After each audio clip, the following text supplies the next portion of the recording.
Happy New Year, fans of the Unofficial Commentators. We're back this week with a new show, new scenery, and new topics. We're discussing the 2017 NFL playoffs, the UFC 207 and its backlash. We have new champions, we have defending champions. Speaking of defending champions, we have a two-time champion that we're going to announce for the League of Haters Fantasy Football. Also, we have early voting for the NBA All-Star Game happening this year in New Orleans. If you're interested in watching, and even if you're not, stay tuned. The Unofficial Commentator Podcast begins now.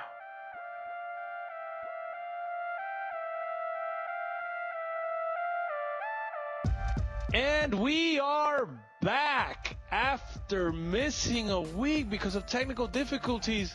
But doesn't matter. It's all good. We're here. Not in Brooklyn anymore. I'm back in Dominican Republic. Jay's alone in Brooklyn. But as always, bringing you excellent material. The Unofficial Commentators are back. Guys, remember to follow us on Twitter at Unofficial Commentators. Is that right? No, it's at UC Podcast. And the same on Instagram at UC Podcast. Remember to subscribe. Remember to subscribe. It is what? That would be at UC_podcast for Twitter. Yes. Unofficial Commentators in plural for Instagram, Unofficial Commentators on Facebook, and then you can tell them where to find us on Podomatic and YouTube. Yeah, that's right, man. Sorry for the social media part. It got me a little bit confused which was which, but no matter. Remember to subscribe to our YouTube channel, Unofficial Commentators. Guys, we're not asking for money. We're not asking you to leave your family. We're just asking you to subscribe to our channel. That's just one click. That's all you got to do. So, oh wait, I got my Raider tag, man. Don't hate. All right, so remember, Podomatic.com is where we have our podcast. It will be airing every week as usual, so everything should be back to norm now that we are back in our respected, beautiful home. So, Jay, tell me, man, how was it receiving me over there in Brooklyn? It was awful. You slept over and you farted all night. I told you not to tell. Well, too late. Guys, it's not my first time talking on the podcast. I already mentioned our tags, but I just want to say Happy New Year to everyone. New year, new opportunities. Very happy that we got a chance to get the podcast off and running in the last year, and are hoping to get newer, better, greater things going forward. As you can see, we already kind of changed our scenery up a bit. I have New York City in my backdrop. Packy is surrounded by all of his Raider gear. And books, right I'm there. Smart. Yeah, those are probably porn. Over your right shoulder, I see a nice little figurine there of what happens. What was that over there? My brother and co-host of the Unofficial Commentators, Jay, yourself, gave me this for Christmas. A beautiful Derek Carr collectible. I'm keeping it in the box, all right, because it's a collectible. It's not a toy, so it has to stay in the box. It goes on my shelf, and it looks beautiful right there. There you go. All right, man. Well, enough nonsense. Let's go right into our show, and let's see what's what and who's who. Today, well, before we jump into more serious material for all of you that have been following the Unofficial Commentator since its inception, since its birth, we have been covering our League of Haters Fantasy Football League, which culminated exactly 2 weeks ago, right before the NFL playoffs. And the result of that was Mr. Dagoberto Ortiz. That week, the week of the finals, his team was going by the name Rawls Deep in Dak Booty. I am going to say that neither myself nor Packy picked Rawls Deep in Dak Booty, and they probably had their most impressive scoring performance all year. Since we closed out the League of Haters Fantasy Football League, for this year at least, it looks like there was a stat correction, so it looks like Dago, instead of winning by a neat 10 points, actually won by 11 points. Total score, or final score, was 140.9 to 129.9. I'm going to share just a quick little story. I'll try to make it really brief.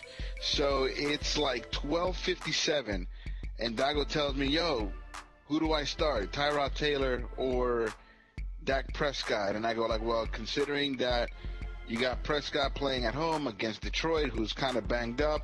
I would play Prescott. It was too late. He asked me kind of late. The game had started. He goes, damn. And I just heard a rumor that E.J. Manuel was going to start. I was like, well, better luck next year, man. I already gave my condolences. And what do you know?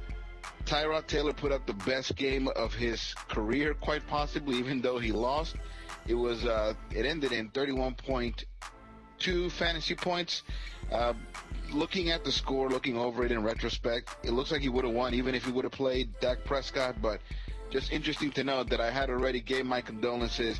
Dago had already accepted defeat, and woke up Monday morning and he's the winner. And here we are, all our dues paid, and Mr. Dagoberto buying a bunch of candy and diapers and beer.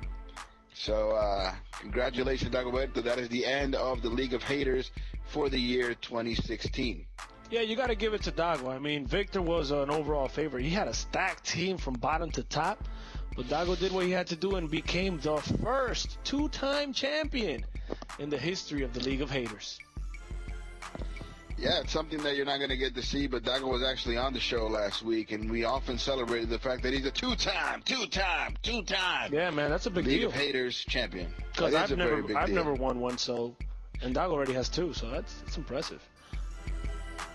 I believe I won one, but not when it was called League of Haters. So yeah, that doesn't count. Yeah, we're a little bit behind, man. We got to get with it.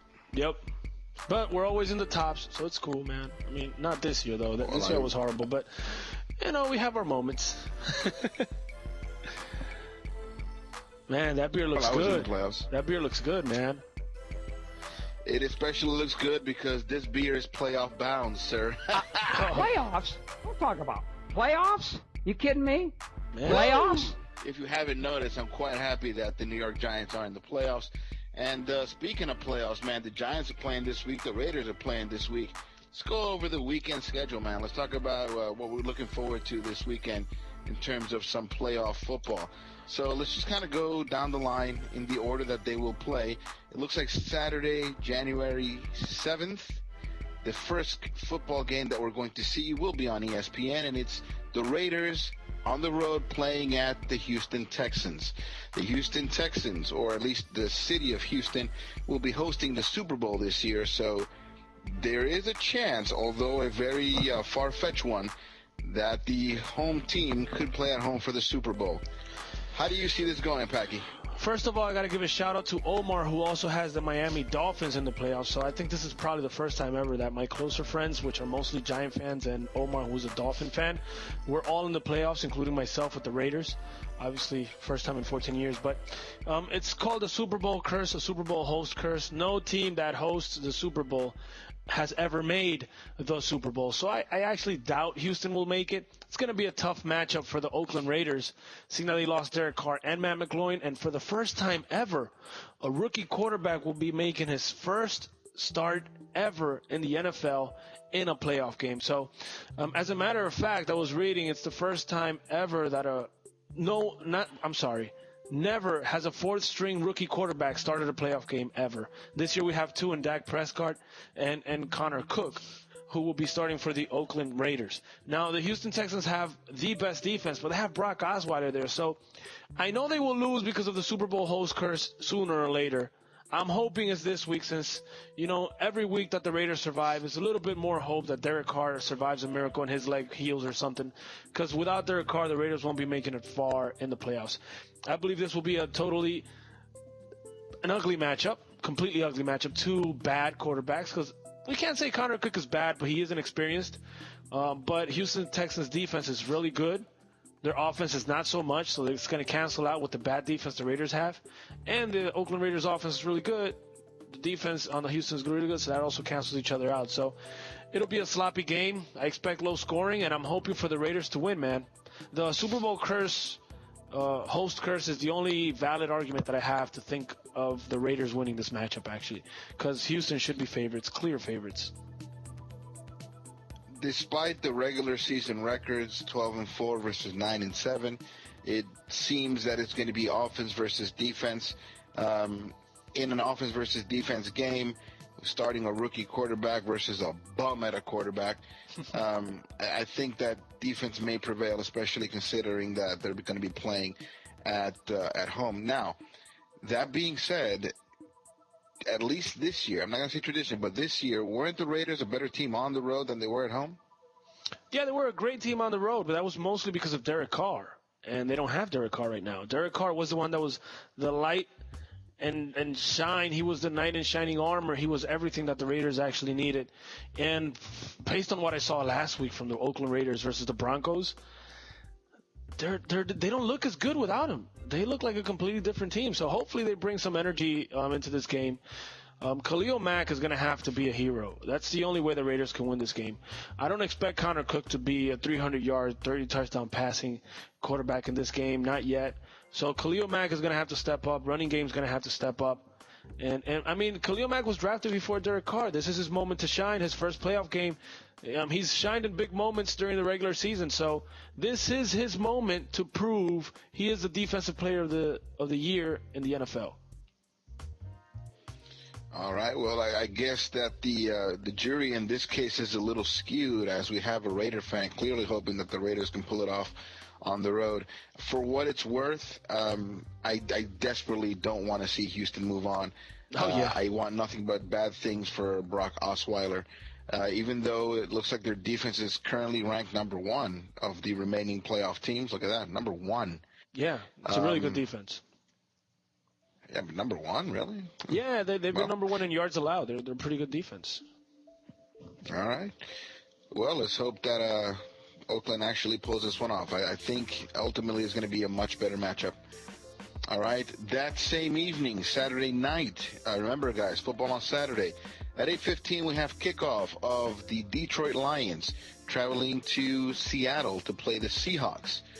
Okay, the Lions were steady kind of all year. A lot of it came down to the fact that they are down to like their fifth string running back. We got a banged up Matthew Stafford, a lot of people going down, a lot of casualties on the defense. Counter that with a very big casualty on Seattle's defense with Earl Thomas not being able to play in the playoffs. But how do you see this one going down? Well, it's simple, man. I mean, even though the Seahawks have had problems with the running game, even though Earl Thomas is out in the Legion of Boom secondary that they have, Seattle's at home, man. It's that simple. No disrespect to Detroit. Zach Center has been playing pretty good on as a running back lately for them. Matthew Stafford has been pretty much close to an MVP candidate, in my opinion. But Seattle just doesn't lose at home. I mean, I expect this stadium to be lit up like never before at home after a pretty rough season. And for once, Seattle's not even considered a favorite to go to the Super Bowl, as they usually are. The last couple of years. So I expect the crowd to be pretty insane. I don't think Detroit's going to be able to handle that crowd. I think looking at the lines, Seattle an 8-point favorite might be a little bit too much because it is a playoff game, and Detroit is not bad. But at the end of the day, Seattle should come up on top. And Detroit is very banged up. But the truth is that the Seattle Seahawks are only going to go about as far as Russell Wilson is going to take them. Russell Wilson not playing his best football this year. What's the word I'm looking for here? He kind of brought it in the last weeks, but at the same time, he also kind of flip-flopped. There's some disappointing losses in his recent past, and playing at home where he feels comfortable against a team that's kind of banged up. I'm still scared of Seattle, not only to win this game, but also to upset in the following round, if you can even consider that an upset. But this game, at least hands down, it looks like everything is pointing towards the Seattle Seahawks moving on to the next round. No doubt, man. I don't always pay so much attention to home and away. I know it counts a lot, but when it comes to Seattle, that weighs more than any other team, bro. Seattle's defense, and they're going to be playing in rain, is basically what they're calling for that day. I know that Russell Wilson throws some darts, man. Not to discount the arm strength of Matthew Stafford, but, he has some issues with the grip, being that he has kind of a dislocated finger. Yeah. So every throw is going to be cautious. It has to be pinpoint accurate, or they can be in some trouble. But that being said, I already picked Seattle. I'm sticking with it. So that's going to be our entertainment for Saturday night. Sunday afternoon, we pick back up early with Omar's Miami Dolphins playing against the Pittsburgh Steelers. Pittsburgh Steelers are my favorite team in the AFC. If I had to pick Super Bowl favorites, they're probably amongst them. But how do you see this game going down, considering that we got confirmation today that Ryan Tannehill will not play, not that I was expecting him to play anyway? Well, Miami has been a huge surprise all year. I did not expect them to get 10 wins. I definitely did not expect them to be in the playoffs. And Jay Ajayi, I did not expect him to be pretty good. I mean, I've been pretty much shitting on him all year in this podcast. I pretty much said everything about him, and it turns out the guy turned out to be a great running back. All he just needed was more opportunities. But at the end of the day, I like Pittsburgh. Big Ben, Antonio Brown, and Le'Veon Bell are well rested. So I expect Pittsburgh to take control of this game, and you just mentioned the most important part. I mean, I don't think Ryan Tannehill is an elite-type quarterback, but Matt Moore is a backup quarterback for a reason. He's a dependable backup quarterback, but a playoff game versus the Steelers, if Miami by any chance goes down by two touchdowns, which is totally possible based on the Steelers' offense, I don't think Miami has the firepower or the personnel to actually come back from that deficit. If the game stays close and they can keep running the ball, they might have a chance till the end. But if it goes up for Pittsburgh early, Miami's going to be done. They're going to be forced to throw, and I don't think they're ready for that. The home-road split was never more evident to me in Ben Roethlisberger than it was this year.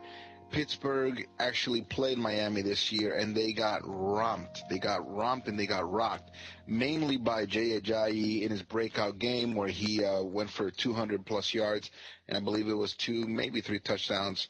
My memory is a little fuzzy when it comes to that, but they absolutely killed. Now, there was the threat of Ryan Tannehill probably making a play. That won't be a factor this game. They still got Ajayi, but they're playing on they, meaning the Dolphins, are playing on the road. And Ben Roethlisberger is a lot better at home, like I mentioned earlier, and as I've noticed this year, it's been mentioned in a lot of outlets, and I just thought he was good. Yeah. But it was clear to me this year that he definitely dips a lot when it comes to road games. So, it favors the Pittsburgh Steelers that they're going to be playing at home. Just for a little perspective, though, the Miami Dolphins are 10-6 this year in the regular season.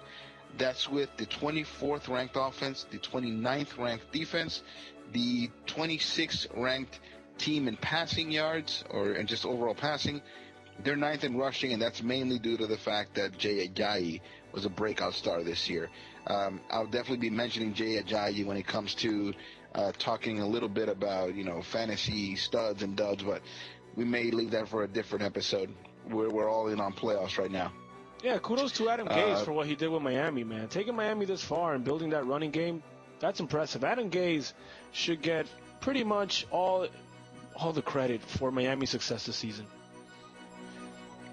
Interesting, and I'll bring that topic back up when we talk about coaching opportunities that came up recently. But since you mentioned Adam Gase, I just want to say Omar made a really interesting point last week, and it was that Adam Gase never played the game of football. He was never a coach. This is his first head coaching opportunity. Yeah, and he's 39. In your first year, going 10-6. You set the bar pretty high, man. You better bring it next year, because we've seen that NFL teams aren't really that patient. And if you create a really high expectation and don't bring it the next year, you can just as easily be out of that team and possibly even out of the league. As far as this game goes, I am picking the Pittsburgh Steelers to take the Miami Dolphins. Nice.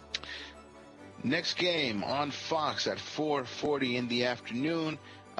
Partly cloudy game that's going to be played at Lambeau, featuring my New York Giants.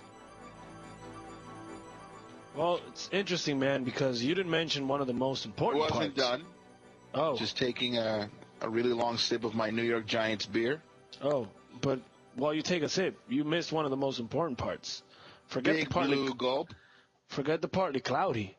It's going to be sub-freezing temperatures, bro. sub-freezing temperatures. Correct. Yes, they will be playing at Lambeau in really, really cold weather against the the anointed boogeyman in Aaron Rodgers. These two teams have very similar records. However, the Green Bay Packers are going to be hosting this game in Green Bay, in Lambeau Field.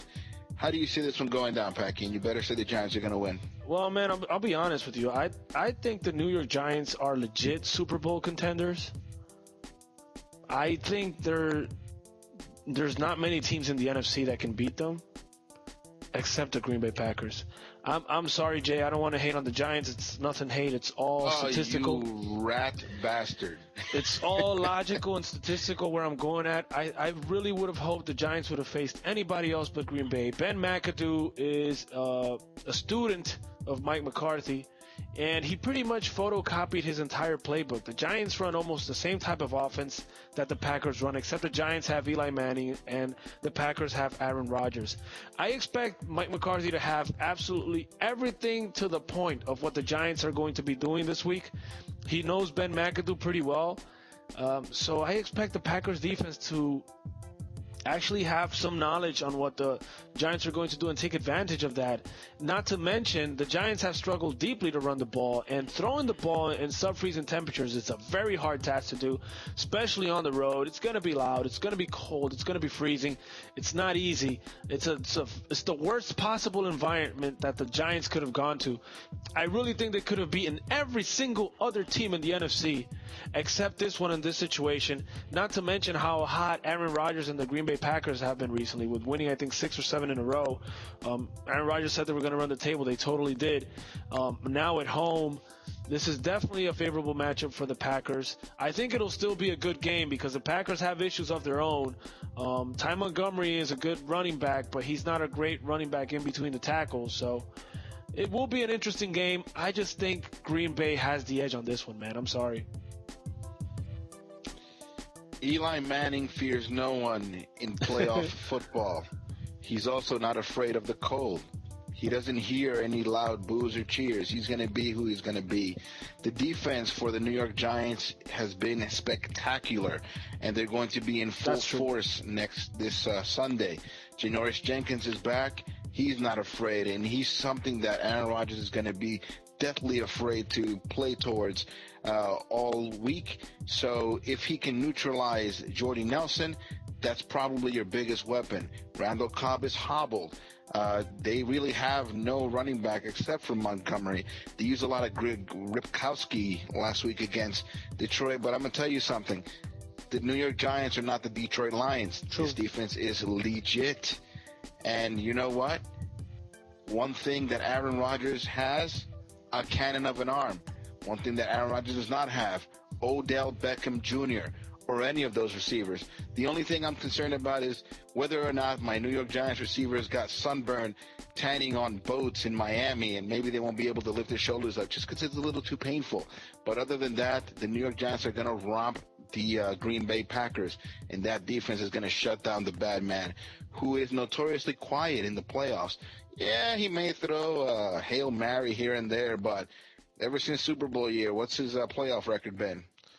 I don't have the exact stat. I know he hasn't done great. It's been anything but stellar. It's what it's been. But I'll tell you this much. If Eli Manning, because this is all going to be on Eli, because they don't have a running game for this weather or for this environment. If Eli Manning finds a way to get the ball to Odell Beckham, then they'll be fine. Great things are going to happen. And listen, don't count out Paul Perkins, man. I know you don't like him. You say he doesn't pass block or whatever the heck that is. But Paul Perkins, man, 120-something yards on the Washington defense, which is not too shabby. Paul Perkins, Paul Perkins might not even see the field that much if they start blitzing Clay Matthews as they normally do. Because there's no way in hell. I'm not afraid of Clay Matthews. No, you don't have to be afraid. Paul Perkins will not be able to block Clay Matthews. You can have that guaranteed, bro. The only thing that I'm concerned about when it comes to any sort of protection is what kind of game is Eric Flowers going to have. That's the only thing I'm really concerned about. Put in Paul Perkins and let him get some run, man. That dude is going to get you 100-plus yards. Hey, man, Green Bay's defense up the middle is not bad. They've been legit. The problem is mostly in the secondary. That's where the Giants have to make their money with Odell Beckham. As long as Eli looks at his receivers before throwing the ball instead of just closing his eyes. Dude, don't even start. Don't get me started on that one. But listen, bro, this is playoff Eli. We haven't seen this in a couple of years, so it's a whole other beast, a whole different animal. Speaking of animals, the Broncos are an animal. They're horses, right? The Broncos don't have a coach for next year. So what are we thinking there? Black Monday came early, and you know what? Black Monday came surprisingly quiet. I don't think anyone actually got fired on Black Monday. Yeah, everybody got fired on Sunday. It was like great Sunday. But I'm glad you mentioned the Broncos first, because out of the 6 teams that are looking for coaches, which is the Broncos, the Rams, the Bills, the Chargers, the Jaguars, and the 49ers, the Broncos are the only ones that are actually a stable organization. The other ones are all crap organizations right now. They're a total mess. The Broncos are pretty much the coaching job that every coach wants. And there's big rumors that the Falcons offensive coordinator, Kyle Shanahan, is eyeing that opening. They've been talking up Kyle Shanahan since like halfway through the season as a future head coach. He did a great job in the Redskins with RG3, and now he's done an excellent job in the Falcons with Matt Ryan, turning him into a possible MVP. I definitely think, I mean, he's Mike Shanahan's son. Mike Shanahan has been a great head coach throughout his entire career. He's very respected. If Kyle Shanahan has anything from his father as a head coach, he'll have a great job, and the Broncos are the best opportunity possible for him. He's going to have an opportunity to build Paxton Lynch from the ground up. He's going to have a great defense to work with, and he has great receivers to work with. Did you say Paxton Lynch? They're not sticking with Siemian? Well, I mean, Siemian is a stopgap quarterback. They drafted Paxton Lynch in the first round for a reason, and I'm sure that most of these of the meetings that are going to go down with John Elway, with whoever interviews, is about how are you going to build up Paxton Lynch in the future, and how do you foresee our quarterback situation? Because Trevor Siemian is great, but it's gonna get competitive next year, and I know Paxton Lynch is the future plan. Trevor Siemian, I think, is a solid quarterback, but I don't see much of a ceiling in Siemian's game. I think what we see is what we're gonna get for the rest of his career. Trevor Siemian reminds me a lot of, you know who? I don't know if you remember Kyle Orton. You know, it's a good quarterback, but he's not great, and his ceiling, it is what it is. He'll always be there. He's not too great. He's not too bad. Paxton Lynch, on the other hand, could be a high-ceiling type quarterback. So it'll be interesting what the Broncos do, but I'm pretty sure Kyle Shanahan is going to jump on that job, and John Elway is going to jump on Kyle Shanahan. All right, so that covers the Broncos. Of the remaining jobs, Jacksonville, San Francisco, San Diego, possibly L.A., the Buffalo Bills, and the L.A. Rams. Which of these teams, rather, do you think is the most desired job? Which is the best situation for a coach? You're asking me to pick between a job of McDonald's and Burger King. Like, where do you want to work? You want to clean a McDonald's or you want to clean a Burger King? I mean, no, jokes aside, at the end of the day, it is a head coaching job. It pays well. It's a respected position. But, man, the Rams are a mess right now. Whoever they get has to be somebody that can build Jared Goff. They are planning to interview Redskins offensive coordinator Sean McVay and Cardinals offensive coordinator Harold Goodwin, who I've heard a ton of great things about. He's a Bruce Arians disciple. He's from that tree. Obviously, Bruce Arians is a great and respected head coach. He's done awesome on every chance he's had, even besides having Carson Palmer suck the entire year. Bruce Arians has still been great. So Harold Goodwin has gotten great reviews. I expect him to be a favorite, and he should probably land a coaching job. I don't know where, but they should definitely focus on an offensive coach. The defense is pretty solid, but they need help on offense, man. What about this theory we were discussing not long ago while having Tortas Nesa? Shout out to Tortas Nesa, by the way. Oh, yeah, man. Great time. Check the video on our channel. If you haven't seen it yet, check it out. It was my foray into editing, and I think I did pretty good. But you guys let me know how good or how awful I was. So we're talking about sometimes you have a really good coach, call him Bruce Arians, and then you have a really good offensive coordinator or offensive coach, whatever they're called. And then you think, well, this guy did great on offense, so we could just kind of put him in here, and he'll take care of that. But that doesn't always work out. Tell the listeners more about the theory, Packy. What's going on there? Why doesn't it usually work? It doesn't always work out, but the theory is mostly when you fire a head coach to upgrade an offensive coordinator, kind of like what the Giants did. It's worked out so far, but it's not always great because you have a great offensive coordinator, you have a good coach, you fire the coach, and now you have an unexperienced coach, and you're going to bring up a brand new offensive coordinator. So you're technically kind of like losing both experience and expertise in both areas.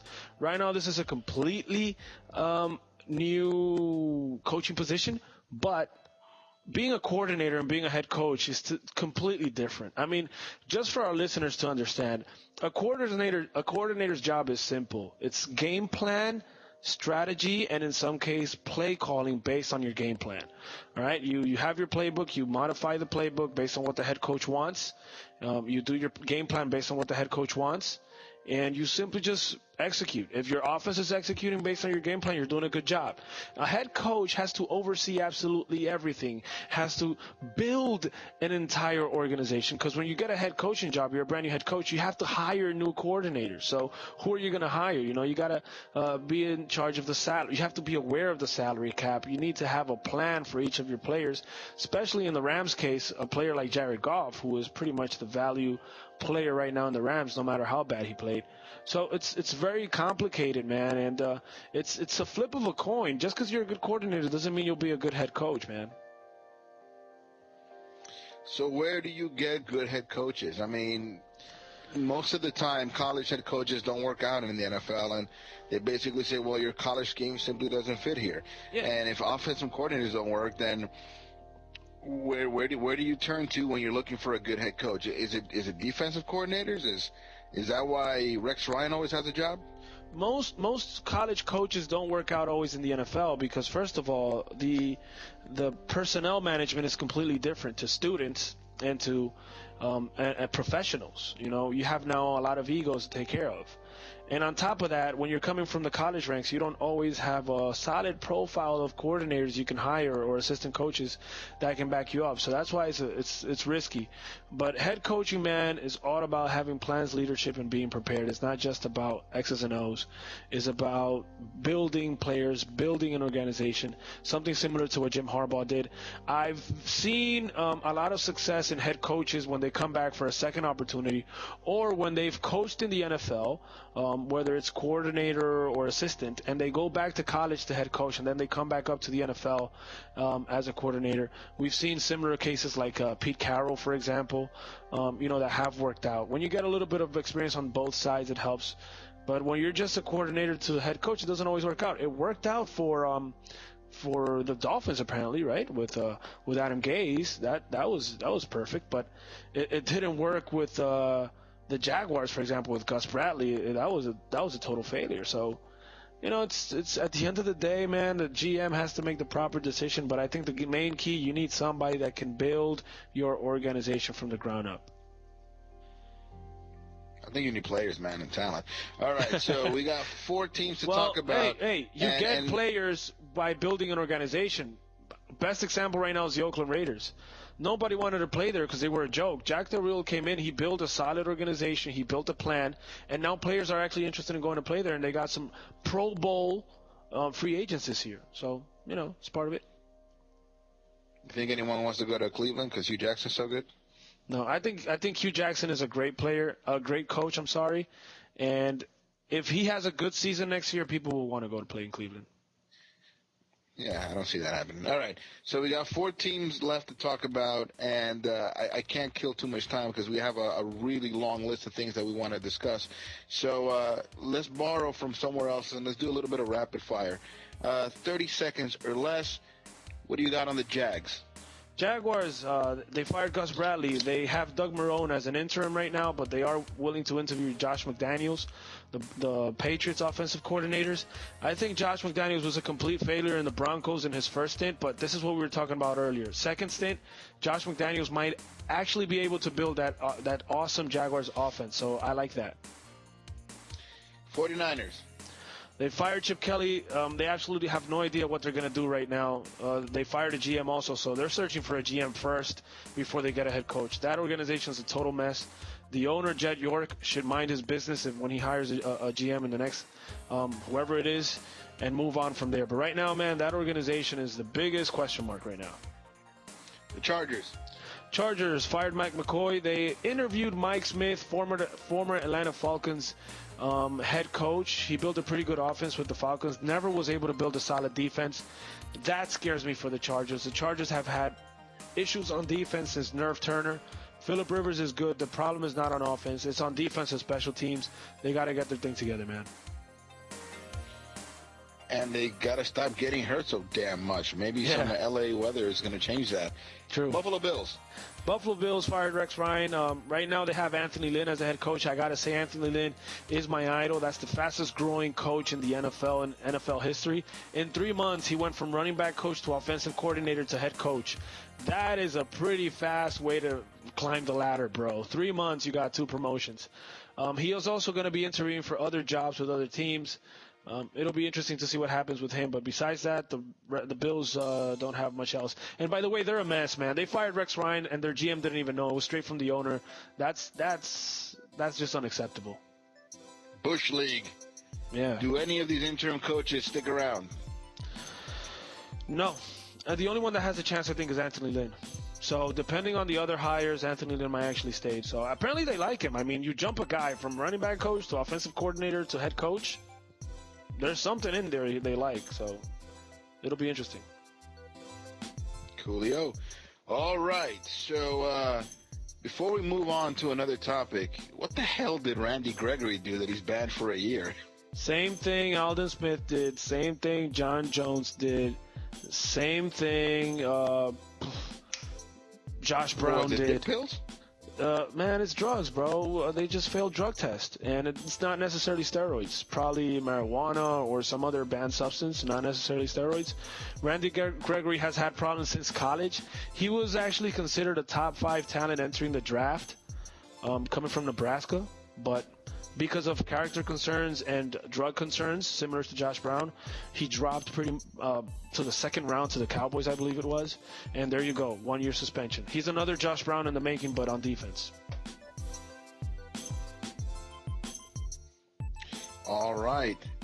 You mentioned John Jones, and over the weekend, just last year, by the way, we actually saw a really, really interesting UFC 207 when I didn't think it was going to be all that great. I know. With fighters missing weight, last-minute cancellations of a fight, I was like, I don't know what to expect here, but the result was better than anticipated, and the 2 main events were simply amazing. I mean, I haven't been that excited for fights in a long, long time. And say what you will about Ronda Rousey and whether she is legit, if she's done or what have you, but she still attracts a whole bunch of eyeballs. Now, before we talk about that, though, tell me a little bit about some of the fights that caught your eye and what you kind of see there in terms of movement and moving and shaking up in the pound-for-pound ranks. Man, I'm gonna come from left field on this one, bro. I'm gonna go to the prelims, and I gotta give a shout out to the Dominican Nightmare, Alex Garcia. Yeah, I'm Dominican. Woo! But did you see that knockout? Knockout of the night, bro. Knockout of the night. He should be, fined or arrested for the way he mishandled that senior citizen. He beat the hell out of Mike Pyle. He didn't beat the hell out of him. That was one punch.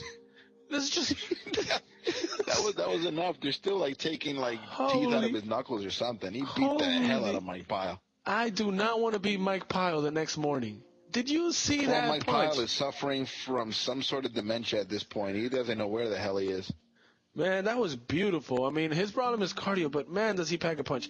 I haven't seen a punch that hard in MMA in a while, to be honest. I think the last one, because I know McGregor knocked out Aldo with one punch, but I don't think I've seen anybody. Blah. Yeah, but I don't. Yeah, Anthony but I don't. Johnson. Yeah, but with that intensity, I think the last one I saw to hit that hard. Rumble throws really hard. Yeah, Rumble's pretty. Rumble's a badass. Dude, but that was Mark Hunt with those boom and walk away. But not to take anything away from Alex, though. I mean, that was one hell of a punch. But there are some hard punchers in MMA. That reminded me, you know who, of Chuck Liddell, the Iceman. That's who he reminded me of with that punch. Just solid boom. That's it. That was one of my favorites. But getting into the main event. You're right. Chuck Liddell had some really interesting angles, and he would strike very stiffly, but it would usually be combination. There wasn't a lot of like one punch, walk away, and just kind of leave him there. He had the Iceman punch. Pop. Oh, definitely. I agree with you. He's young enough to have seen Liddell and probably be like, this is kind of a guy I want to model myself after. Before we move on to the main card, though, something we talked about last week, guys, and I'm so sorry. Unfortunately, we weren't able to air that show. It was a really, really big show. I had a whole bunch of guests, and we were trying to do it big for the last show of the year, but, sometimes these things happen. Anyway, that being said, we talked about Johny Hendricks, and the conclusion that we gathered was that he was done because he was in the prelims. I want to say that just because he's in the prelims doesn't mean that he's necessarily done. I mean, the prelims, if you've been watching UFC closely, they look for ways to include fighters that are going to attract the attention of people to even watch these prelims. Like, Packy, would you have had the same impression of the prelim fight if Johny Hendricks was in the main event of the prelims, or if anyone was in the main event of the prelims? No, definitely. People got to remember the preliminaries are free on Fox Sports, so they gotta advertise this to get new fans on free. Because if you don't watch UFC, you're not gonna pay $60 for a pay-per-view. So you're probably gonna see the free prelims, and you need something there that might actually call your attention if you're a new fan.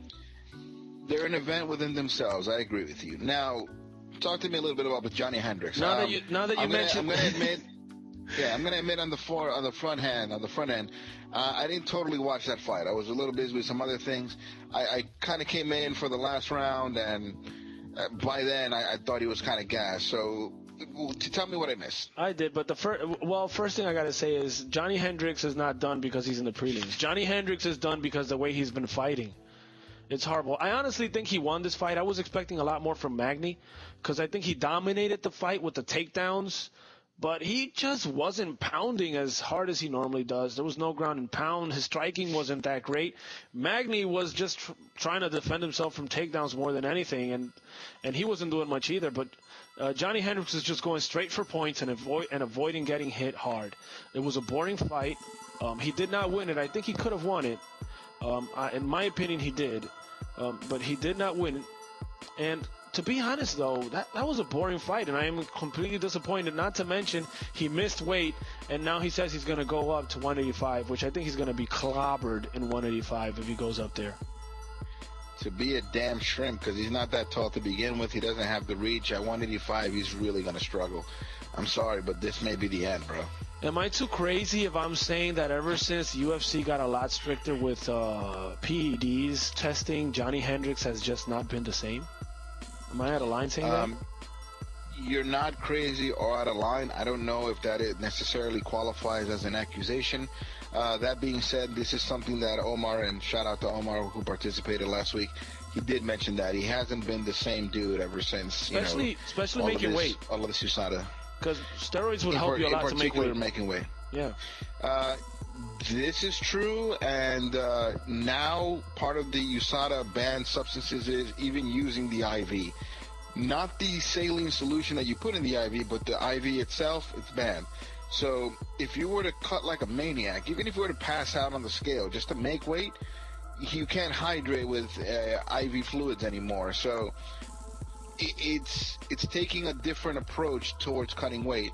And I'm surprised he didn't make it. I mean, he was on UFC Unfiltered talking about how he changed his diet and he got a nutritionist and he was doing all these things and he was feeling great about his weight cut. And then here comes, Thursday, which I don't know, maybe they were caught off guard because the event happened on a Friday when it normally doesn't.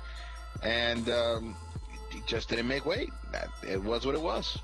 Yeah, and it's not the first time it's happened. I'm pretty disappointed. Johny Hendricks was one of my favorite fighters, and one of the reasons why I've been disappointed is not because he's been losing. It's because he's not making weight. He doesn't look motivated. He doesn't look as hungry as he did before fighting GSP, and he doesn't seem like he's there. I just don't see the passion anymore. And one of the things that attracts me the most to a fighter, I mean, this isn't like professional sports where you follow a team. You got to follow fighters because fighters come and go.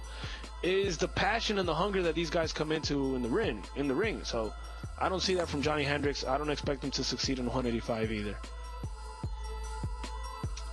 Sad day for Big Rig. All right. After that free fight, I kind of tuned out. The next fight would have been Smolka versus Ray Borg. What did you see there that you want to mention, if anything? Ray Borg beat the crap out of Smolka. I mean, that was just an old school beatdown on the floor, slams, ground and pound. But Ray Borg didn't make weight. They fought at catch weight pretty much. It was a flyweight match, but Borg didn't make the weight. He might be a future contender versus Mighty Mouse. Who knows? But I don't think he has the speed to fight with Mighty Mouse. He did blame his weight issue on Christmas holidays, and he is Mexican. And I don't mean this in any offensive way. I mean this like us Latinos, we normally go hard on Christmas. So I kind of understand that. I'm actually going to give him the benefit of the doubt on that one. We do go hard with the food on holidays. But man, you got to be a professional about this. If he keeps having problems with weight, he's too short to go anywhere else. Oh man. A full adult male should not weigh 125 pounds, even if it's for a moment for them to just weigh on a scale and then they can hydrate up to whatever it is they walk around 5'4". At 5'4". But dude, I think I take dumps that weigh heavier than 125 pounds. Oh 125 pounds is not the weight of an adult male. The next fight was Dong Hyun Kim against Tariq Safieddine. I tuned into this one, and all I saw was how Dong Hyun Kim was getting constantly pounded in the face. Like his best defense was to put his face in front of someone's face and hope that their hand breaks. And hey, that was wrong. The strategy. Don't get ahead of yourself. Dong Hyun Kim actually won this fight. I believe it was a split decision. It was really close, but nonetheless, he still came out the fighter, the winner rather. How the hell does that happen? I don't know, man. I mean, these Koreans now can really take a punch. They have a chin, man. They're getting that Mexican reputation of having a good chin. Mexicans are hard to take down. But overall, this was a Koreans. Yeah, Koreans, because now you got the Korean zombie, man. You saw the beating he took in the other event, and he didn't go down. I mean, it's amazing. Sorry, I'm correcting you. You said Mexicans, Koreans. Yeah, Mexicans are already known for having a good chin. Now Koreans are gathering that reputation as well. I mean, these Korean fighters that are coming into the UFC, they're taking a hell of a beating and not falling. Overall, I didn't like the fight, though. It didn't impress me. It was rather boring. A lot of punching, but nothing that actually caught my attention. So I don't know. All right, and I think the wrong fighter won that one. I don't know what the hell the judges were watching there. And at some point, we're going to go over the new UFC rules for scoring MMA fights. I said UFC, but actually it's across the board in MMA. So I'm going to make some time to look them over. So whoever has any questions on this, we'll try to fill them in as best we can. Next fight was T.J. Dillashaw versus John Lineker. This is pretty much when I settled in. I cracked open a few beers. I got a good plate of hummus and pretzels going, and I was all in for the rest of the event. I like what I saw out of T.J. Dillashaw. I am especially impressed by that scoop and takedown. At first, I was a little confused that he wasn't moving the way that T.J. Dillashaw normally moves. There was a lot of flat-footed, kind of standing, kind of like, challenging Lineker to come at him. Yeah. But whenever Lineker did, he kind of shot. So maybe that was strategy, but it wasn't the kind of avoidance and just the floating and stinging that I see from T.J. Dillashaw. That being said, John Lineker seemed like he was totally out of his realm. He was totally dominated. even though TJ wasn't able to put him down, he just dominated him beginning to end. Like every chance he got, he took him to the ground. He even put in a move that you rarely see in MMA, a thing called a calf buster. Yeah, he tried to get it.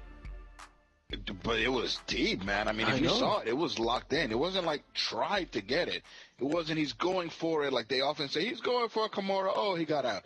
It was in, and even then, this dude Lineker, man, he's tough. He didn't give up to that.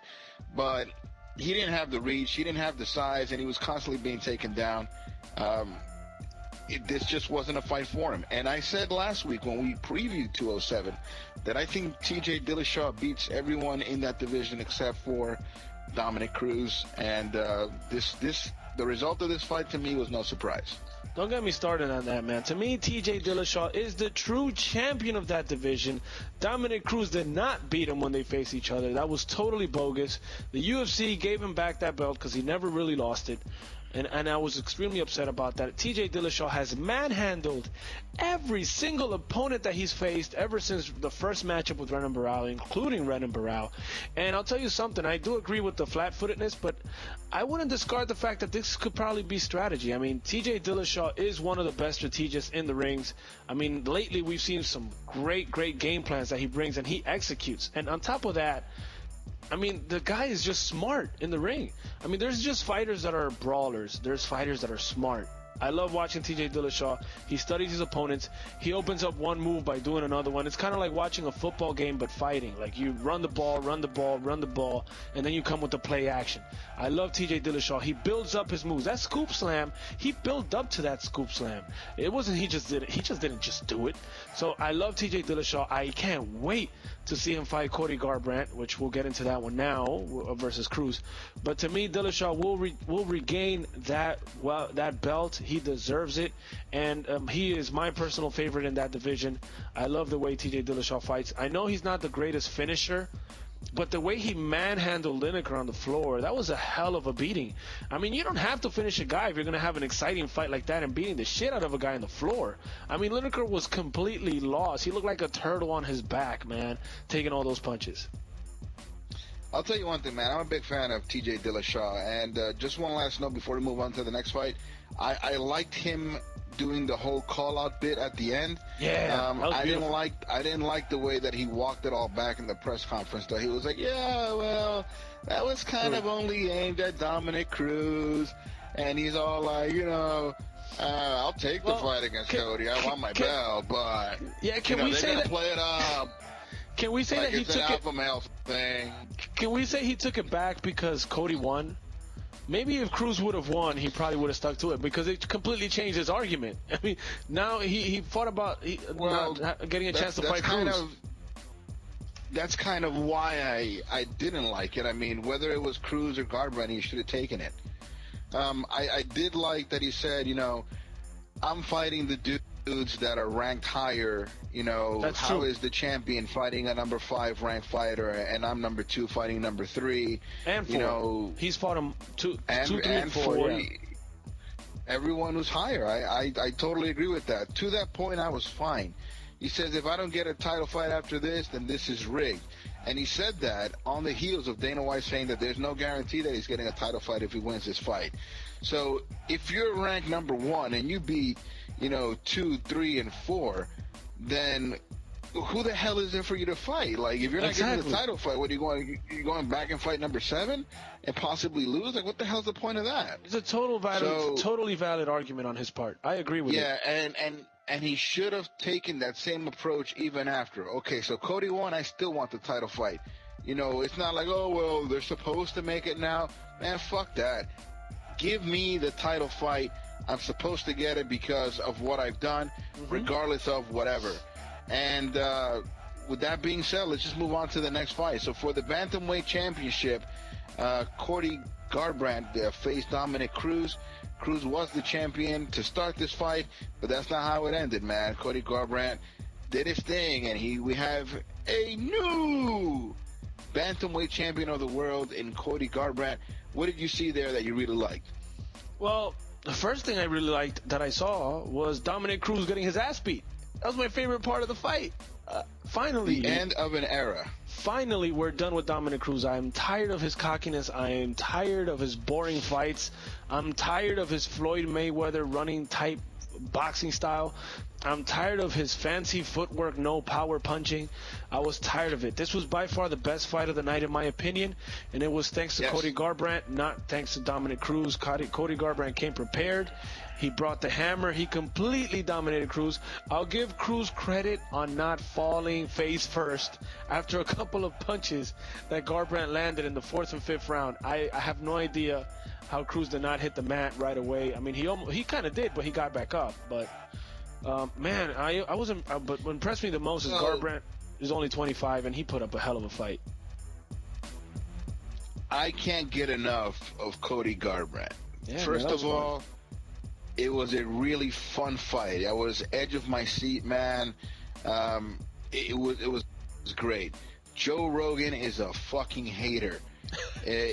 All I saw was punches and all this other crap, and he wants to say that Dominic Cruz got split over his eyebrow because of a headbutt. They showed the replay like 8 times, and it looks like Dominic Cruz's head is going straight into the cheek of Cody. So how the hell do you headbutt somebody with a cheek? Fuck Joe Rogan and that stupid-ass comment. They were trying to build it up through commentary so that somehow, if it went to decision, Dominic got it. But it was Dominic Cruz was made to look... Yeah, Dominic Cruz was made to look really fucking slow. He was 0-for-11 with those stupid backhanded fists, whatever the spinning back fist thing he was doing. He couldn't land that to save his life. He hit the mat like 4 times after getting hit. He hit the mat like 4 times after getting hit by a punch. Takedown by punch. Yeah, that I don't understand what exactly was happening there. You know, I know that Cody doesn't fear Dominic Cruz on the floor, but he hit him and he just kind of pointed at him and did some things, but I don't know why he didn't just go run up to him and shut it down. I'm confused by it, but in the end it paid off. Like, towards the end it didn't even matter. I think he had some chances to finish it off, but the point is Garbrandt, what impressed me the most from Garbrandt is how he beat Cruz at his own game. He trash-talked the shit out of Cruz all fight, especially when he took him to the ground with a punch. And Cruz was biting it, because Cruz is not a type of guy that will take the initiative. He would normally wait and dodge and hit and dodge and hit. And Garbrandt was mouthing him so much and hitting him so much that Cruz was starting to come in and he would start getting jabbed every time and boom, hit the floor. So very impressive by Cody. This is true, but also Cody did kind of come out on the offensive and he got the upper hand early in the fight. Yeah. And what I saw was that Dominic Cruz understood he was fighting from behind the whole time. Exactly. So with that being said, I didn't like round number 2 for Cody, but 3, 4, and 5 were a slam dunk. He did everything he wanted to. Dominic Cruz was slow. Whenever he threw, you know, Cody felt the whiff and just kind of laughed and pointed at him. That was pretty cool. In one moment, he kind of stopped and just breakdanced him and just dared him to hit him. Nothing. He's walking backwards, hand, you know, behind his back, dropping to the floor and doing a push-up mid-fight. It was an impressive fight for 1,000 different reasons, but the best of all was the fact that he did that to the unbeatable champion, never been beat in the ring, blah, blah, blah, blah, blah, blah, blah, all this other crap. You know. And at the end of the day, Dominic Cruz had nothing to do but say, yeah, man, you're the better man, you know. You beat me, and I'll definitely give props to Cruz on that, too. I love the way he managed the press conference, the post-fight press conference. He took it like a man, and he made no excuses for himself. I respect that. The fuck excuse was he going to make? What was he going to say? He could have done a Ronda Rousey and not shown up. Give a shit about Ronda Rousey. What the hell was he going to say? I tried the back fist 11 times, and I didn't land it. But I'm sure if I would have hit him just once, you know, it probably would have made him a little bit dizzy. No, I know, but it was so... Such a cocky guy. It was so funny, and it was. He's not cocky. He's downright arrogant. Is condescending. What he is. Like there you go. See, that's different than being cocky, right? He thinks he's smarter than everyone else, and he got, you know, I don't know if necessarily outsmarted, but he was definitely not the better fighter this time around. Yeah.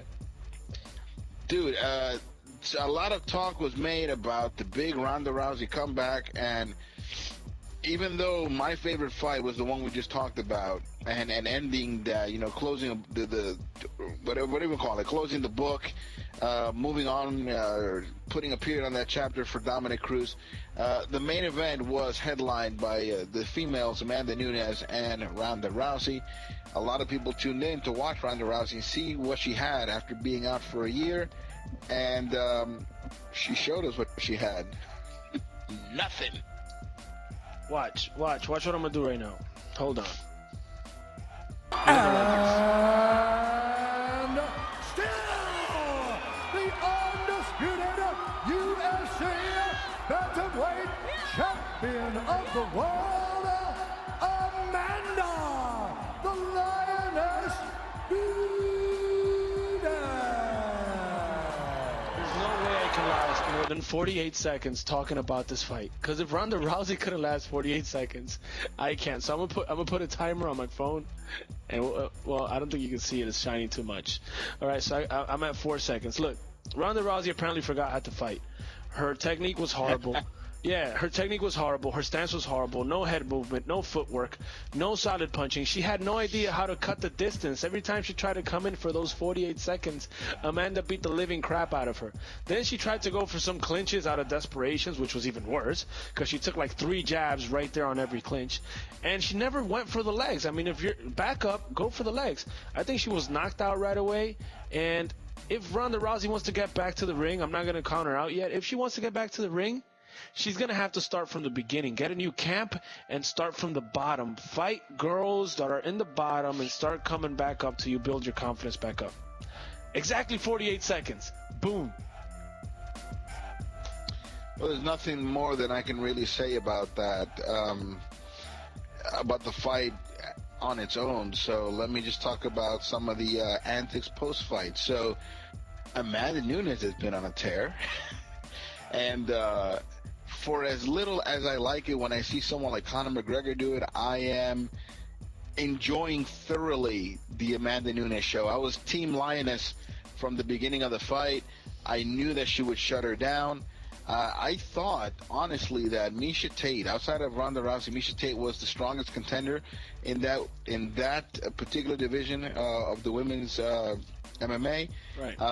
And the way that Amanda Nunes handled her, I was an instant fan. I didn't know much about Nunes before that, but absolutely sold.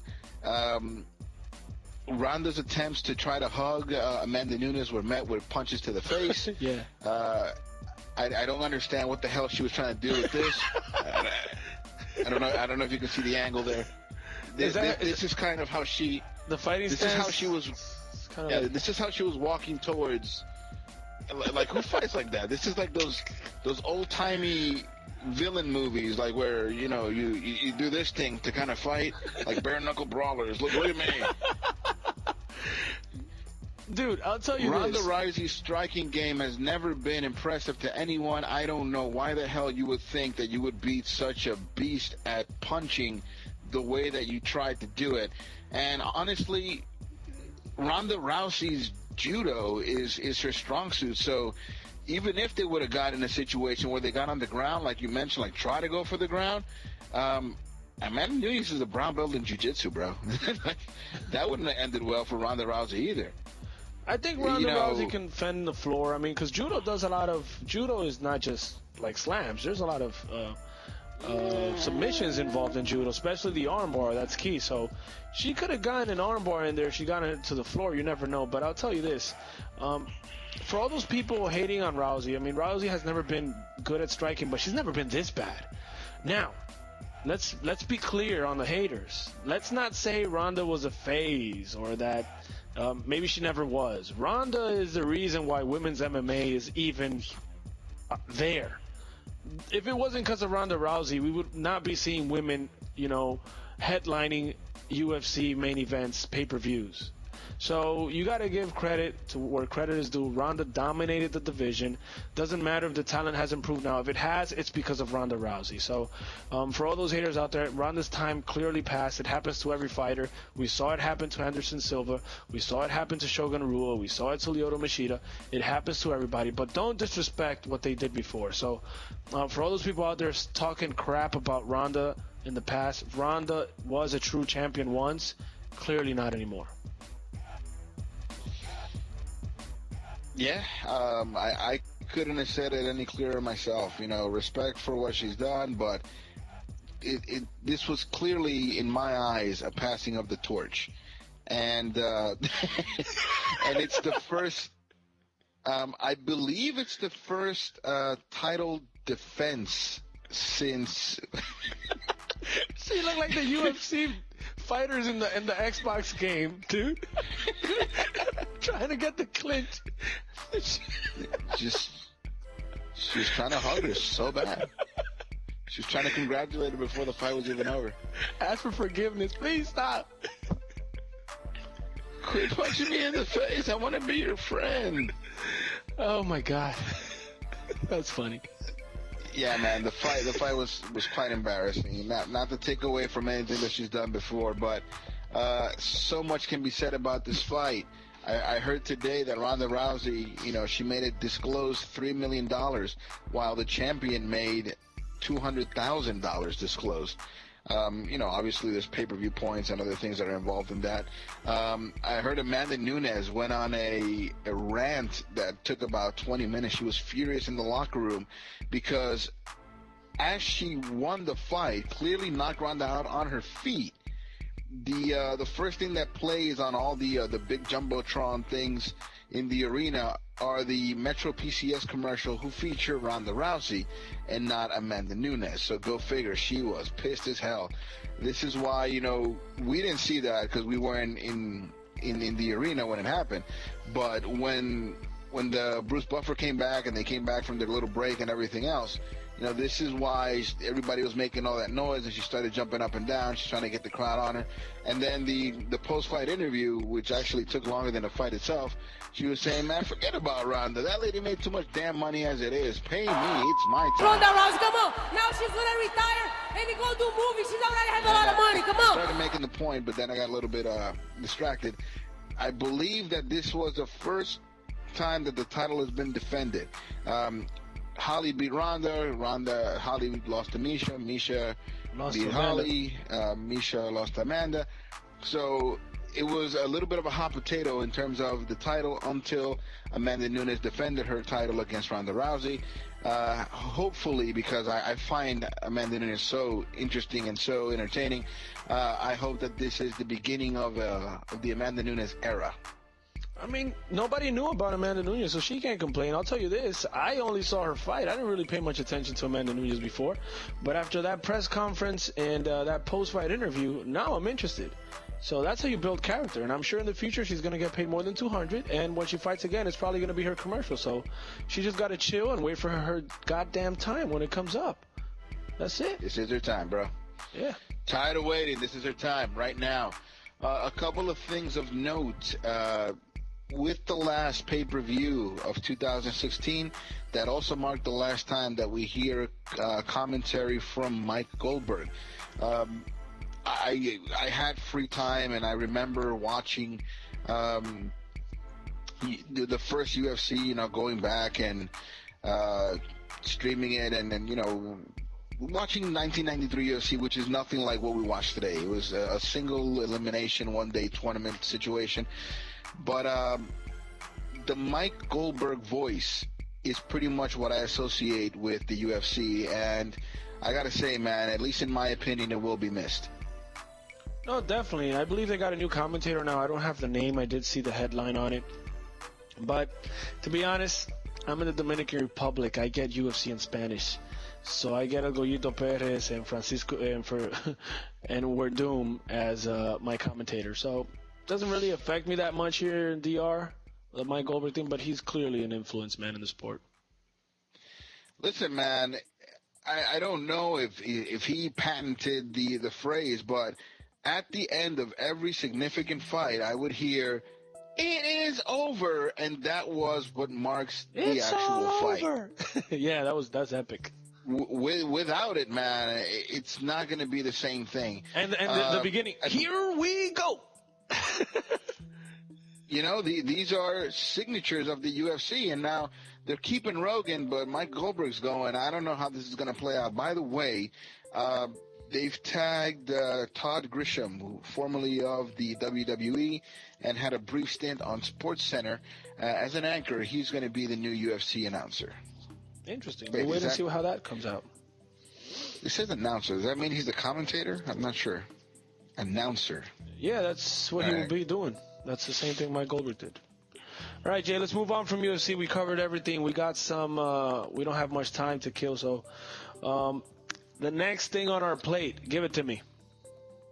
Well, we're going to leave some topics on the table, but today they announced the first drawing, or not the drawing, but the results of the first ballot in the All-Star voting, and a little bit of a head-scratcher came out when we looked at it. Oh, my God.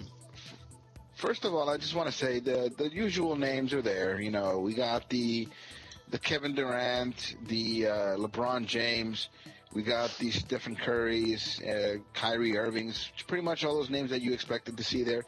Now, a name that kind of jumped out, though, at least in the West, is in the front court. And it's, let me see here, right after Kevin Durant, the highest leading vote getter is Zaza Pachulia. Zaza Pachulia, number 2 overall in votes, which really doesn't mean all that much, because if he's not, well, actually, yeah, it does mean something. There are 3 front court spots, so that would mean that currently, if it stays as is, Kevin Durant, Pachulia, and Kawhi Leonard would all start. Anthony Davis, Draymond Green, DeMarcus Cousins, Karl Anthony Towns, all of these very talented players would have to kind of rely on coaches to bring them in to the NBA All-Star team. What do you think, man? Well, what could possibly be the reason why we're seeing Zaza Pachulia 2 overall? Clearly, Pachulia has a very big fan base. I mean, because he is in no way deserving of being anywhere near an All-Star game.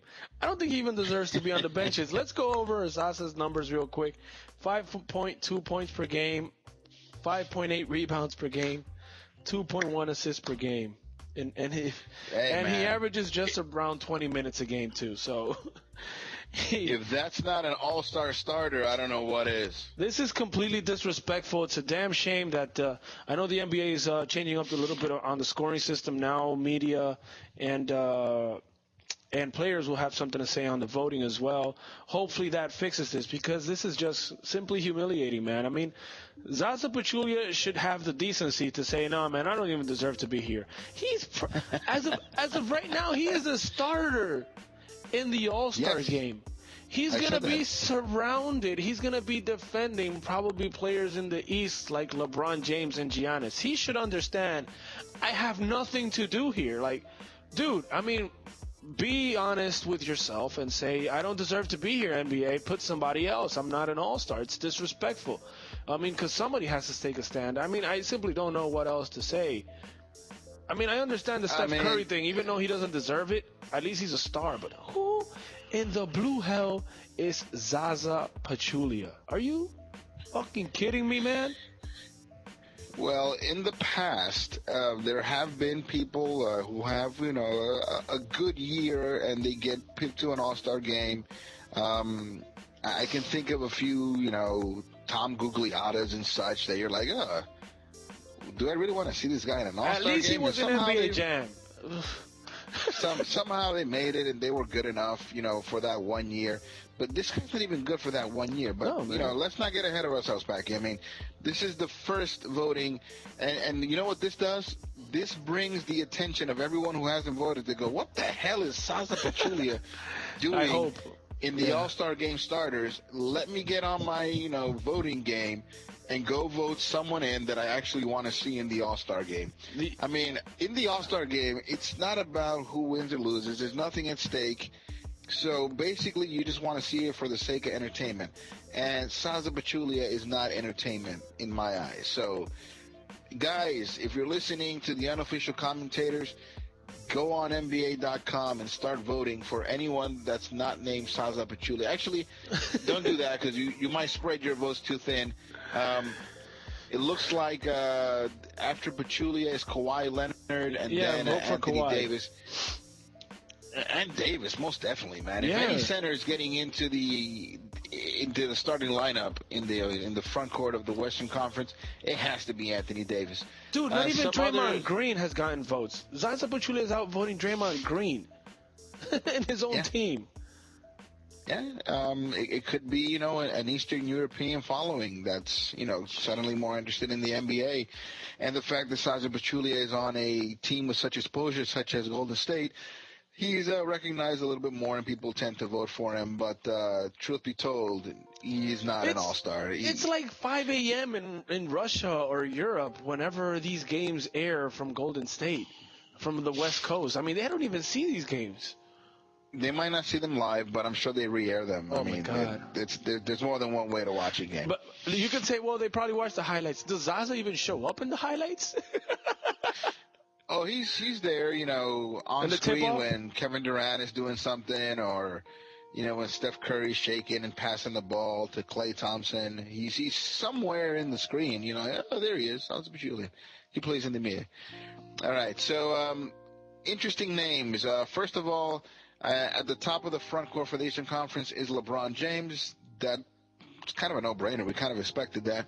But right after him, and not separated by that many votes, Giannis Antetokounmpo.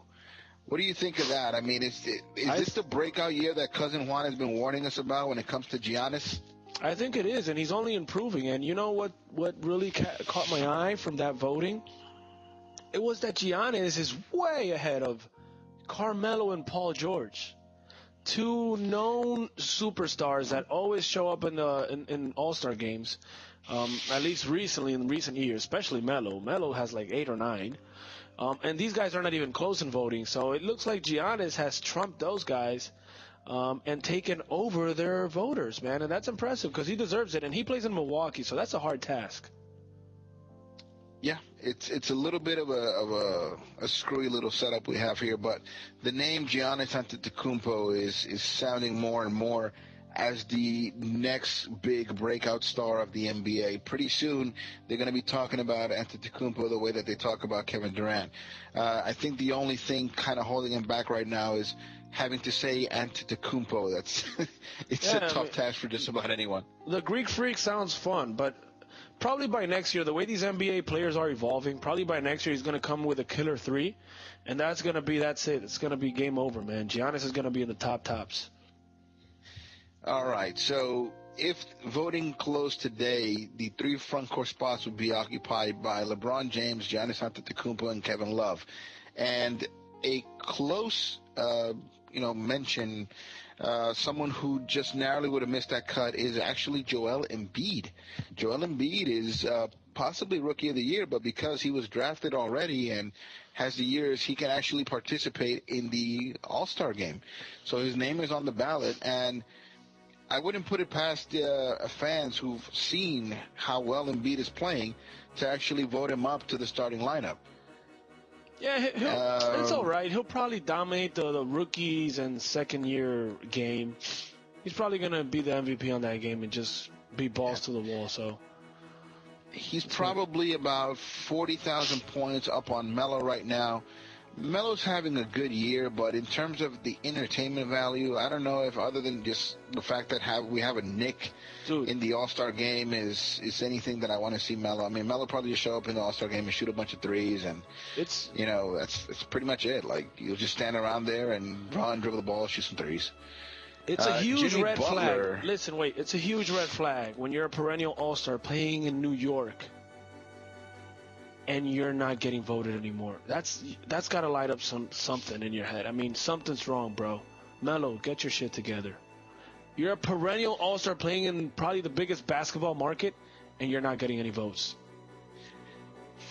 But this in particular is votes from fans, so he hasn't done anything. I can't blame this on Carmelo Anthony. But this year, he's probably been the least popular of any of his previous NBA years. And I don't know if it's the activism or just the attitude of, I'm here to do my job and I really don't care what you have to say. But the smile isn't there. He's not looking as charismatic. You're not really seeing him connecting to fans the way he used to. And overall, it's hurting him in terms of fan voting, because this is what this is right now. Right now, we're talking the popularity contest. Yeah. It's still quite possible that if you break down the numbers, coaches might still vote him in. But the fans right now haven't decided that they want to see Carmelo Anthony in the All-Star game. And that's shocking, being that New York is such a big market. Like, they would vote him or Porzingis in, who's currently ranked 7 in front court players, ahead of, any one of those three. Like, I'm surprised that Porzingis, having the backing of all of New York and of his native country, that he's somehow not being projected in that starting lineup. Jimmy Butler, interesting that he is being considered a front court player, so a small forward. If you ask Cousin Juan, he might tell you that that's absolutely wrong. He considers Jimmy Butler a shooting guard. Actually, he says Jimmy Butler may be the best shooting guard in the NBA. That being said, for All-Star voting, he's being listed as a small forward, and just because of the competition ahead of him, he's not doing too great. Kyrie Irving leads all guards by a whopping margin. He almost doubled the points of his next guard player, and that next guard player is Dwayne Wade. Dwayne Wade, man, getting votes over players like DeMar DeRozan, Isaiah Thomas, and John Wall. I don't know what's going on with John Wall. Let me not mention John Wall, but Kyle Lowry is someone that he's ahead of as well. I guess people just like Dwayne Wade. Justin Bieber didn't tweet out to vote for Kyle Lowry this time, so I don't think he's going to make the All-Star game. But yeah, D-Wade is a perennial All-Star, so that's what happens when you're a perennial All-Star. You get votes whether you produce or not. That's what Melo was once. No, he's not. People just kind of like Dwayne Wade, I guess. And like I said, Carmelo hasn't done much to be likable this year. On the Western Conference, Kevin Durant leads all voters. After Kevin Durant, like we mentioned, Zaza Pachulia, he's about 100,000 votes above Kawhi Leonard. Kawhi Leonard is always going to be quietly the key for the San Antonio Spurs. He's actually one of my favorite players to watch. Even though he's not very flashy, he gets it done. And he has a whole bunch of heart, and he lets his game do his talking. Anthony Davis was playing monster at the beginning of the year. He's kind of cooled off a little bit by Anthony Davis standards only, but he's still, to me, probably the best NBA center in the Western Conference. He's currently on the outside of the starting lineup looking in. Draymond Green, Boogie Cousins, these are all players who should make the All-Star team, either by fan vote or by coach's decision. In terms of guards, Steph Curry is narrowly leading James Harden. It looks like 4,000 votes separate them. James Harden number 2, Russell Westbrook. All of these guys, all these players, Steph Curry, James Harden, and Russell Westbrook, all of them have currently 500,000 votes each. Just a few votes separate each position. Klay Thompson is number 4. He wouldn't be in the starting lineup, but I think that he's going to make the All-Star team, which is something that was discussed earlier this year. I think there's a bet involved somewhere. Yeah, with Brito, but it involves the starting lineup. Did it now? He was never in the starting lineup before, so why would he be in the starting lineup now? I think the bet was just the All-Star game. My bet was the only starter Golden State was going to have was Kevin Durant. I thought Russell Westbrook was going to have way more votes by now. I'm surprised Steph Curry still is pulling that many votes. Hey, it's early, man. This is only the first count. Definitely. All right, man. Pretty much to sum up this topic, so we can close out the episode because I think we're going a little bit too long. The only thing worse than Zaza Pachulia in the All-Star game is the All-Star game jerseys. Oh, my God, that's hideous. Oh, my God. You imagine Zaza Pachulia in the All-Star game with one of those jerseys? Oh, my God. I'll turn off the TV, right? I'll break the TV. God damn it. I think that's what we're going to call it, man. I'm really excited to be back. I'm excited to have our whole setup, to have all of our functioning sound equipment, new settings here, new lighting. Yeah, right? New year. Yeah, man. New year. A lot of new things. So, again, just want to congratulate the champion of the League of Haters, Dagoberto. I hope you enjoy your winnings, and you better bring it next year because we're coming a lot stronger than we did this year. Again, everyone that's listening, I've seen an uptick in our followers on Instagram. We're the @Unofficial Commentators. On Twitter, it's at UC_podcast. Facebook, Unofficial Commentators. I've also seen a lot of people signing up to follow the fan page there. We're on YouTube as the Unofficial Commentators. We're on Podomatic as the Unofficial Commentators. This podcast may be coming out a little bit later, but it shouldn't matter because since you're subscribed anyway, you'll get a message letting you know that we put out a new podcast. So I want everyone to tune in, follow us every way you can. Recommend the podcast if you like it. Recommend it to a friend. If you don't like it, let us know. Write to our many platforms. Let us know in any of the comment section of any of the things that we post, what we're doing wrong, what we could do better. And if you don't want to, if you feel like it might offend us to kind of put it out there on the internet for everyone to see, then just hit us up privately. We're unofficialcommentators@gmail.com. I won't get offended. Packy, no, you have no shame. Evidenced by the podcast that you recorded prior to recording this one. Packy, where can we see you, man? I know you got a whole bunch of projects coming out. I know you were on the radio while you were out here in New York. Yeah. What you got going on there? I know that Pio Deportes is a thing you do normally. Tell people where to find you. All right, man. Follow me on Twitter @LReyes44. That's LREYES 44. That's for Twitter and Instagram, man. Yeah, I was in the radio there in New York, 89.3, a Spanish sports program, and tomorrow I'll be in a Spanish sports program here in DR, 92.5 FM, CDN radio. So that's tomorrow, Fridays, 8 to 12. So I'm also recording other podcasts with other colleagues, but I'm not going to get into that right now because this is my main podcast, bro. This is it. I love it.